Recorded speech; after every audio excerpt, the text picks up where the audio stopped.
Bonjour, je m'appelle Ingrid Kralvik. Je travaille pour l'Institut de recherche non-région NOFIMA et j'ai dirigé ce projet sur l'analyse de la gouvernance de la flotte de pêche externe de l'Union européenne. Je vais vous présenter rapidement quelques travaux que nous avons réalisés lors de ce projet. Ça fait plus de 40 ans que l'Union européenne conclut des accords de pêche bilatéraux avec des pays d'Afrique et du Pacifique. Ces accords autorisent la flotte de pêche en zone interne de l'Union européenne à poursuivre ses activités de pêche dans ces zones en échange d'une compensation financière. 13 accords sont en vigueur actuellement, et 9 accords tonniers et 4 accords mixtes. Au cours du projet Farfish, nous avons analysé 4 de ces accords. Ces accords avec le Cap-Vert, la Mauritanie, le Sénégal et les Seychelles. Nous avons également étudié les activités de pêche dans ces zones internationales de l'Atlantique sud-est et l'Atlantique sud-ouest. Mais commençons avec les accords de pêche bilatéraux. Depuis des années, ces accords ont reçu de nombreuses critiques. On les reproche, entre autres choses, leur manque de durabilité, d'équité et de transparence, ainsi que les bénéfices économiques limités pour les pays partenaires. Les évaluations menées par l'Union européenne elle-même ont à plusieurs reprises conclu que le contrôle de sa flotte externe était trop faible, de même que le contrôle des flottes opérantes dans la plupart des eaux. Pourtant, la politique de pêche de l'Union européenne a connu des nettes améliorations depuis l'adoption de la première génération d'accords d'accès dans les années 80. La politique commune de la pêche dans l'Union européenne a connu de véritables réformes régulières. De nouvelles normes et de nouveaux principes de gestion ont été adoptés. Les exigences concernées le suivi et le contrôle des flottes de pêche externes ont également profondément changé. Au cours du projet Farfish, nous avons étudié si ces politiques font désormais partie intégrante des accords d'accès. C'est ce que nous remarquons en développement similaire dans les accords de l'Union européenne négociés avec cet État côtier. Pour comprendre l'évolution de ces accords d'accès, il faut d'abord s'intéresser à la politique de l'Union européenne concernant le contrôle de sa flotte de pêche en zone. La politique de l'Union européenne connaît des réformes tous les 10 ans lorsque de nouvelles politiques de pêche sont adoptées au sein des eaux communautaires et en dehors de celles-ci. Concernant la dimension extérieure qui nous intéresse aujourd'hui, la réforme de 2002 marque un véritable changement. Les premiers accords d'accès étaient principalement commerciaux et également fondés sur le principe payer, pêcher, partez. Et la politique commune de la pêche ne se focalisait pas vraiment sur la dimension extérieure. Avec la réforme de la politique commune de la pêche de 1982, des nouvelles règles de gestion ont été introduites, notamment le système d'émission de licences pour les bateaux. Des nouvelles procédures d'autorisation de pêche ont été adoptées concernant les opérations de l'Union européenne hors des eaux communautaires. Un règlement de contrôle a été mis en place, établissant des règles détaillées pour les États membres concernant le suivi et la déclaration des activités et des captures de leurs navires, ainsi que pour ces opérants dans les eaux des pays tiers et en haute mer. Bien que l'objectif général des accords d'accès reste le même, payer, pêcher, partez, les outils de l'Union européenne pour gouverner la flotte externe ont été profondément renforcés avec la réforme de 92. Le principal changement de la réforme de 2002 est l'apparition du terme accord de partenariat dans le domaine de la pêche. L'accent est mis sur l'idée de partenariat et de développement des pratiques de pêche durable dans les pays partenaires. Ces partenariats impliquent une coopération active entre l'Union européenne et les pays partenaires, ainsi qu'un meilleur suivi et contrôle des activités de pêche. Pour cela, un appui sectoriel a été instauré. Une partie du paiement de l'Union européenne doit permettre aux pays partenaires de mieux générer leurs ressources halieutiques de façon durable. Durant les années suivantes, tous les règlements de l'Union européenne concernant la gouvernance des flottes de pêche externe ont été mis à jour et renforcés. Le progrès technologique a également permis l'utilisation d'outils électroniques dans la gestion des ressources halieutiques, notamment des logbooks, VMS, système de surveillance des navires, AIS, système d'identification automatique. Le stockage et les échanges de données numériques ont ainsi fait leur apparition. Cela faisait partie du règlement de l'Union européenne.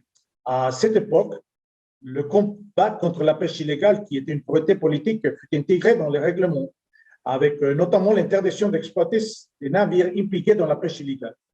Aujourd'hui, ces accords d'accès ont pour nom accords de partenariat dans le domaine de la pêche durable, APPD. Et c'est depuis la réforme de la politique commune de la pêche de 2013, c'est le principal changement concernant la dimension extérieure et l'obligation de mieux contrôler les pratiques halieutiques ayant lieu au dehors des APPD. Les nouvelles clauses concernant les pavillons de complaisance des navires porteurs et le transbordement ont été instaurées afin d'améliorer le contrôle d'opération et des captures de pêche, avec des conséquences sur la certification des navires concernés par les APPD. La politique de l'Union européenne sur la flotte étrangère s'est donc profondément développée. Voici donc la toile de fond de l'analyse du développement des 4 APPD lors du projet Farfish. Nous souhaitons étudier si l'Union européenne avait été capable de transposer sa politique sur la dimension extérieure de la politique commune de la pêche dans les accords de pêche bilatéraux. Les accords d'accès établissent des possibilités de pêche pour une durée spécifique de 4 années en général. Après cela, ils doivent être prolongés ou renégociés. Et pour chaque nouvel accord ou protocole, de nouvelles exigences en termes de suivi, contrôle et surveillance sont donc introduites. Le développement a été analysé sous 3 angles. 3 angles principaux: les variations des clauses concernant l'autorisation des navires de pêche, les nouvelles procédures et technologies pour des meilleures pratiques de suivi, contrôle et surveillance, et les nouveaux modes de coopération entre les parties. Et notre étude montre que la cause suit généralement le développement de la politique commune de la pêche et le règlement d'exécution qui l'accompagne. Et dans certains cas, les développements ont lieu plus tôt que dans les règlements de l'Union européenne. Sans surprise, il y a eu un changement majeur dans l'introduction des APPD en 2002. La forme, le contenu et les décrets de précision du protocole VMS reflètent clairement de nouvelles idées de gouvernance et engagement au mieux surveiller les pratiques de pêche. Le progrès technologique et l'utilisation d'outils de surveillance et de déclaration électronique pour les activités de la pêche ont également été introduits dans un accord d'accès.